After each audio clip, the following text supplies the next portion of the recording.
My name is Paulie Peabody, and this is, Crew. and welcome to the first ever episode of When Trini's Fat Book Club. So let me start the show. All right, there we go. Yeah, we're real excited about this book. Yeah. It's by Gail Honeyman. I didn't read it, so I actually, it's my first time, so I interested to know just as much as you are. Yeah, so this is kind of my book of the week. All right. So, anyways, by Gail Honeyman, and it's called Eleanor, Oliphant is a completely fine. It's a real interesting read, boy. It's real good because the character starts off at age 29, and within the book she now turning 30, right? So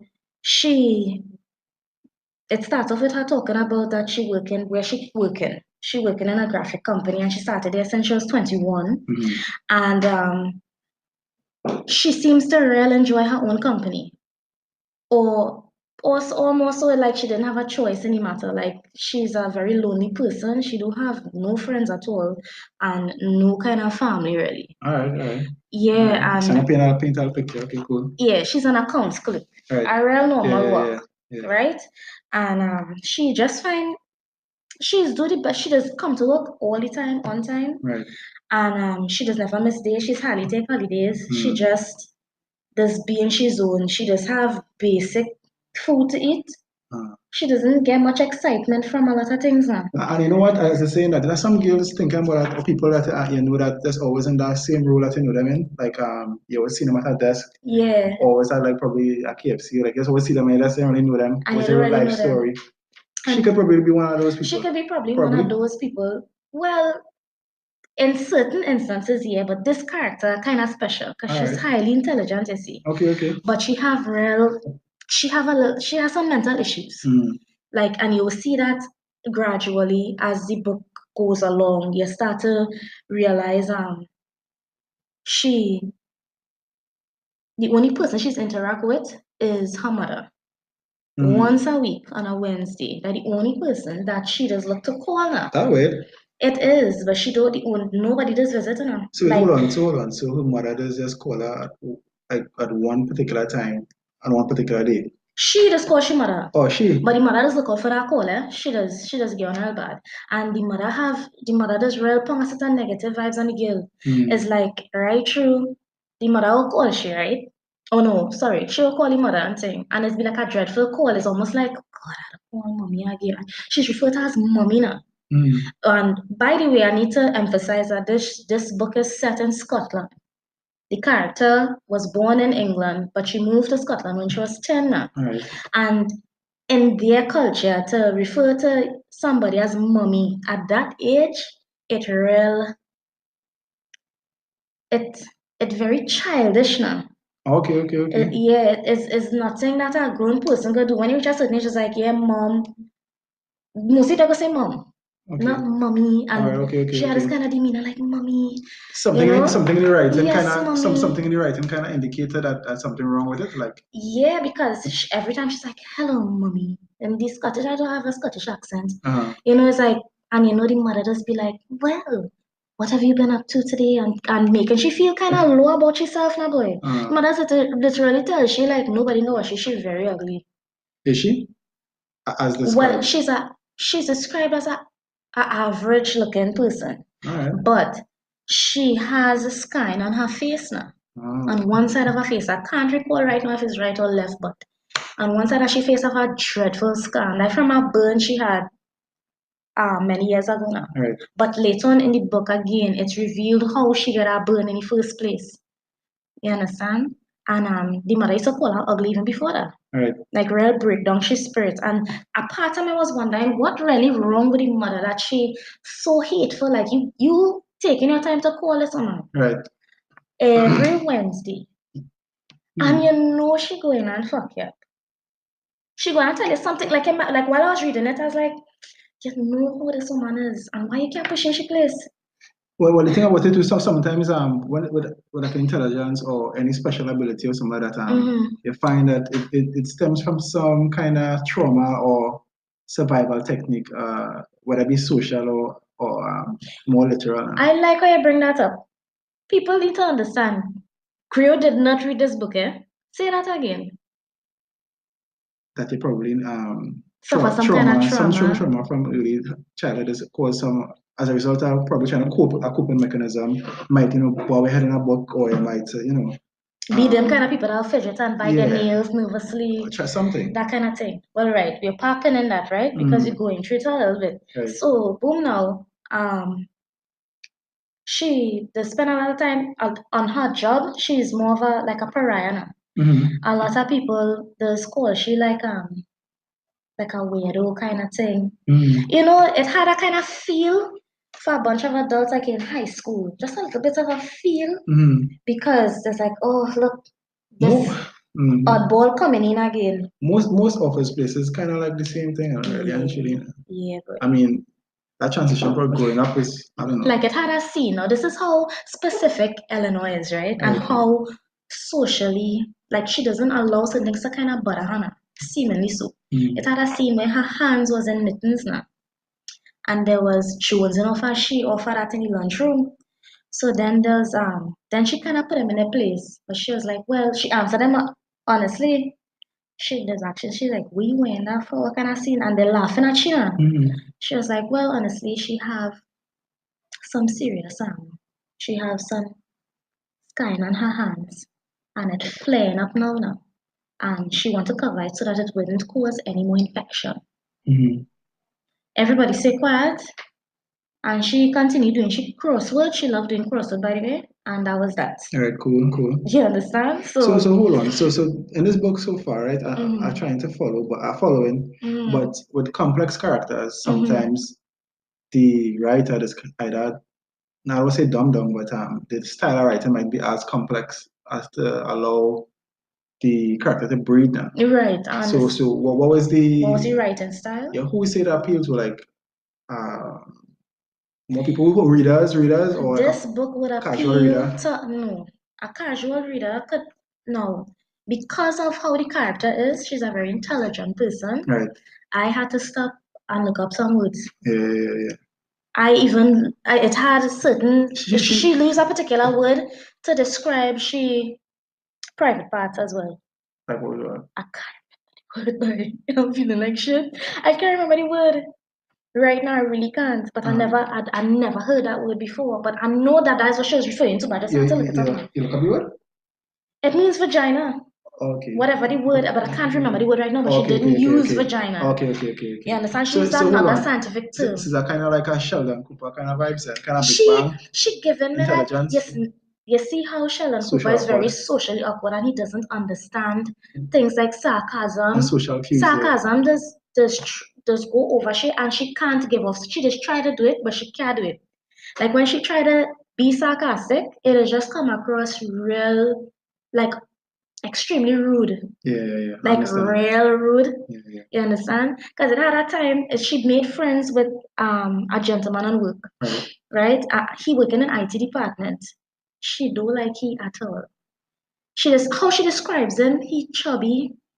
He does wear like gym shoes all the time and he's draggy foot, so it does make that kind of noise, that squeaking noise on the floor, it kind of annoying. He seemed very unkept kind of person. She don't like him at all. And side note, the descriptive skills in this book is amazing. Really? What? It's real good. You're feeling like you're knowing these people other than the star, other than Eleanor. You're feeling like you understand every single person and who they are now at a certain level. Okay. Even the side characters too. Yeah. So anyways, she went out with him a time now. He asked out and it had a scene where she was saying, she went to buy the drinks, Magnus. And she said, excuse, she'd like to have 2 Magnus, please. And the bartender come and bring the Magnus for her. With a glass. And she watched the bartender was like, excuse me, but did you just bring a glass for me? Is that to suggest that I'm supposed to pour that out myself? And he was like, well, yeah. But isn't that your job? He gets so mad at this bitch, he mutters something on her breath. He pour it out and slam it down for she. She's like, thanks. But to her and her rude, that's just how she is. She's just very matter of fact. If this is your job, you're supposed to do that, not me. Okay, if you okay, understand okay. the character now. Yeah, but to have that type of mental knowing that your brain have a lot to do obviously with your how you just perceive things now. Yeah. And seeing that his mother so distant, maybe she probably, yeah, I don't know. Yeah, getting into it more, then I do digress. The Yeah. mother actually she wants to try to get she mother off she back, so she decides to try and find a partner now. And she fell in love with this man instantly. He's a singer, a very famous person in Scotland. Right. And she in she brain head over heels on this man. She just so. And She not cause some taking like pipe and during the book she no random pipe. she was in a relationship for 2 years, but it was real destructive. The man used to beat she real bad, break up she ribs, end up in the hospital many times. She no pipe. Not for a while, no, Okay, but she used to. It's not like she's a virgin. So that She was was in a relationship. Okay. Yeah, she still do she thing. But anyways, so she want to please her mother, and she's saying to herself, you know, this will kind of please she mother now. If she has somebody, a kind of winner. But Okay. the man don't know she exists. But she telling herself that when I meet and fall in love, she plan all kind of thing. Home girl going was like, right, she going and see show bam, they going and meet bam, go out. Before I do that, what I had to do? She going and she get herself wax. She wax up down there. Mm-hmm. She fix up herself. She go and she get she hair done. So She get she hold on, makeup she done. look expecting that she might She fuck expecting that he go see she and yeah, well whatever go happen. Yeah. But she it's not just fucking her. Is like love now. She looking for marriage, looking for happy ever after. So hold on, so that whole thing probably forced on by the fact that she had a well, I think she feeling like she had to find something. Remember, she's a lonely girl. Right. But I think that is it even had nothing to do with that. I think she looking for something that it's just the idea of she keeps saying also in the book that she fine. Just like the title. She good being by herself. She cool, she don't need nobody. Mm-hmm. But why it is now you so fixated on the one and being so in love and you know, and she don't know the man. She just see the man one time. This man is a famous. You don't know she exists now. Like at all. So she brain, and then when people ask she like if she seen anybody, she'll be like, well, kind of, and something in the making. Kind of telling you, she said, well, kind of. That's an interesting build. Yeah, she said kind of. The same fella who she make friends with on work. Mind you, this is the person that will end up being there for her. She's like, well, kind of, you know, something we getting to know each other at the moment. Yo, it at a certain point in time, she went by this man's house. She just touched the doorbell and she went she way. That's actually gonna be good though. Well, anyways, so Chris, no, real talk, like no girls who off, no real talk. Girls who off when that is, I don't know. Well, she went later when we fast forward a little bit more because I have another book to review. She realizes that he's not who he portrays himself to be, who she expected him to be. Because she even went so far as to buy a laptop to try and look him up on social media to get to know him better. She used to say, well, and she would tell people they're getting to know each other right now. She and this perspective man. But this sound like a book I probably or a movie I probably seen before, or something like that. It sound like it has a ilk of something reminiscent, like I don't know, like you know you're thinking about. I thinking about Nurse Betty. I'm not too sure what that, but it reminded me of Nurse Betty. Right. Nurse Betty was kind of crazy, and she fell in love with a soap opera star. It was starring Chris Rock, Morgan Freeman, and Renee Zellweger. It was a real good movie, but that aspect of her character, minus the intelligence, reminded me of her. All right, cool. Hopefully viewers have an idea of that movie. I don't know. Yeah. So he's not who she thought he was, and then she went on a whole spiral, and she never misses work and thing at all. She missed a couple of days of work now, and she friend come looking for she, the same IT fella, and she was sprawled on the floor drunk, and he begged she to seek help. When you really catch the vibes, when she go on to actually get help, you realize in the book now that she mother is dead. She did. She had a little sister and her mother passed away. The mother tried to kill her. Mother tried to kill who? Her and her little sister in a fire. That's how she get this kind on she face. Oh. So this whole time, she just imagining this thing. Telling you, I would still encourage people to go and. Hold on. Yeah. This whole time she imagining what? The calls from she mother. Remember, she getting a call from she mother every Wednesday. Okay, that's vibes. That's all right. She getting a call from she mother every This Wednesday. Is that spend. And then she was when she mother dead, now she was bouncing around from first town to first town. She never really had no way steady, you know. Oh. She had a real fucked up living. Yeah, right. True, yeah, cool. You understand? So that is what one with her there. I want to get on to my next pick of the week. Now that was my best pick. This is my worst pick of the week. Why that was your best pick though? My best, it was the character development was amazing, and there is certain parts that I didn't get to touch on, but it have serious character development within the main character though. You saw a lot of growth in her and certain spectrums. She just kind of fall off the wagon when she realized the man isn't who she thought he was. In certain ways, you understand? Okay. So, but you saw a lot of that in her, and you saw a budding friendship between her and the IT guy. But listen, why should somebody really buy this book or invest in this book? It is quite entertaining. One, other than the entertaining factor, is a sweet read. It pulls you in. It's very intriguing, and it makes you feel again a feeling within the characters. You're becoming really invested within Eleanor and understanding her. So strong. And even though she's a strange person, you kind of rooting for her in a kind of way, and you kind of trying to understand this, and you understand her fully. Like somebody like that in the real world, you know, you could kind of bypass somebody like that and write them off, but you're living within her mind, and again, I feel for how this person really feels. So ultimately, we're trying to tell me, like before, when I was telling you, the people in the community who you probably might know, and you might never really experience their life because you never really just see them as every other day. As every other day. But within their life, it's a whole new story. Whole new story. Nobody would never know. Exactly. All right, cool. So hopefully, people are interested. We jump our interest for you to want to get it. For you to want to go and get it. I actually might take it in. It's really good. I'm a fantasy guy, but I might, this is something like this could be a movie. Good adult fiction. This could be a movie though. It's something good. It's actually going to be a movie. You talk? Yeah. By saying Reese Witherspoon will and star and direct it, and I can't wait to see how it come out. Usually, I can't wait to see how it come out, but we'll see how it go. But I want to touch on my worst pick of the week right now. What? This book is okay. First of all, it's written by Ivanka Trump. Oh Lord. And it's called Women Who Work Rewriting the Rules for Success. That's like an oxymoron to begin with. Women Who Work Rewriting the Rules for Success.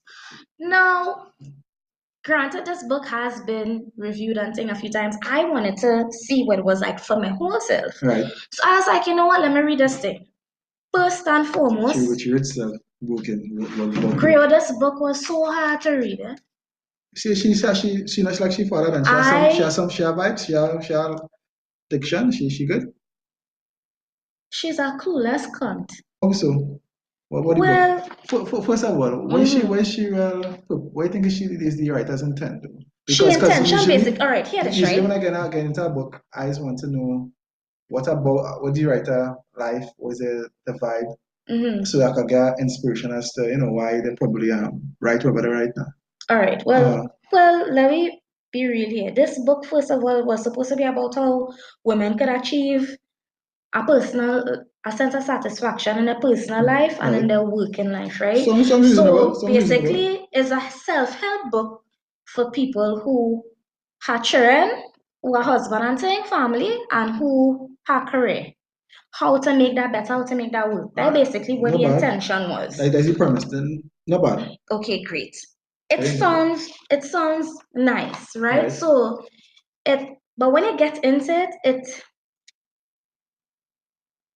she's saying some of the most simplest things. There's beauty in simplicity. Okay, like we must fight for ourselves, for our rights, not just as workers, but also as women. Honor yourself by exploring the kind of life you deserve. She don't tell you how to fucking do it though. Should she? I mean, it's a self-help book. You know this book just feel like? It had one part in it where she was saying that sometimes she doesn't have time for herself and time for her children, and some of her best photos of her children was taken by her nannies. Elena soaking into your head grew. This book sometimes just feel to me as if she and she girlfriends in the country club was chilling, and I was like, oh gosh, sometimes I doesn't know how to juggle this kind of life and with the kids and the empire that we building. It's like, how do we do it? How we gonna maintain this money? Right? And she was probably like, I have a book for y'all and only y'all. This book is only for she and she friends in the country club. I don't know what other working woman she talking about, but she trying to reach a certain amount of people. But at the same time, everybody no, though. but hold on. At the same time, she structures the book possibly because I haven't read this book either on a platform that's solely for people who are probably millionaires or well off. Could you understand the structure or the mode of what she's saying in the sense and apply it to you? Is it that far away from because hold on, yeah, the your grandmother could be the nanny or could you find a realm where the two parallels could exist between like the average working woman and the rich worker, and is it too far from inspiration? Did you get any kind of sense? You're not feeling inspired because this person already have what I have. If you understand what I'm saying, this person is already who they is, and their way to success came about from who she is. It really did. And there's nothing relatable to a regular working woman to take away from this. If it is she could say her target market was for her friends in the country club or whoever else. There are some millionaires out there. Cool. Then say that. That is for them. Right. Don't make this seem like it's for somebody like regular folk like myself. You understand? Because what tripped me off is when she was like, she couldn't even treat herself. She had treating herself to a massage or making much time for self-care during the campaign with your father now. She warns that the dangers of one's inner circle turning into an ego chamber could be dangerous. So she 2 points of she wasn't able to really treat herself to a massage or making much time for self-care. Right? And also she talked about one of she vague advice as a working woman is to go to your boss and tell him, I am willing to make up the time lost, but I need to make time for my personal endeavors. Oh, I could see. Me realistically, having a job and knowing what it's like out there, I can go to my boss and say that and expect to whenever I done with my personal shit, get work. How I doing that? How? Who she talking to? I see that is the whole thing. I don't read it, so I go know for what you say. But ultimately, what I'm trying to say is this. She's just trying to be this woman of empowerment and these kind of things. I don't know who woman she talking about at all. Well, in terms of the diction, is it well structured or layered? Not really. It going all over the place. At moments at moments it feeling a little bit like is a book to just advertise she clothing line. She mentions that, Yes, she mentioned her clothing line a couple times. I didn't even know she had one. Yeah, well, she have one. And what was the biggest truth for me in it is that she quoted Toni Morrison in her book now. Oh, actually, I really love Toni Morrison. Right. Good. And I know you do. Yeah. So I had to bring this up before we wrap up, right? Yeah. So Toni Morrison was quoted by saying, bit by bit, she had claimed herself. Right? Right. Freeing yourself was one thing. Claiming ownership of that freed self was another. You know what Ivanka do? What is that? She noted these same lines. That was from her book, Toni Morrison's book, Beloved, right? Beloved, yeah, And I come think on. he put me onto that book. Yeah, that And book and the movie. I in fronting that book Actually, was. hold on. It's a good read, but it's a tough read. To me, though. It's not necessarily tough. It's just the transition. The transition in between in the time. past, In the time. past and the present was kind of confusing. Yeah, and the motifs at were first. pretty But it is illustrious. a book to stick to. Yeah. You know, and beloved, and this line actually referred to freedom from actual slavery. But she was referring to it as like in the context of time management in the work. She used it to in terms of time management in your work and your personal life. That what she used that line for. I cannot rate her for that.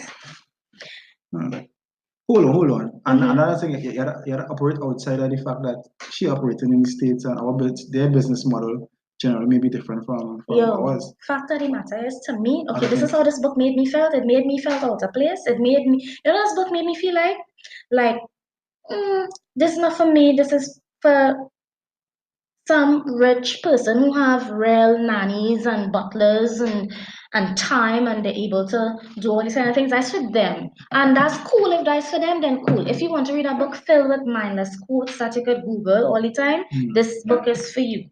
If you want a book that's supposed to be a self-help but it's not really helping nobody, this book is for you too. Well, in closing, I believe that you could gather any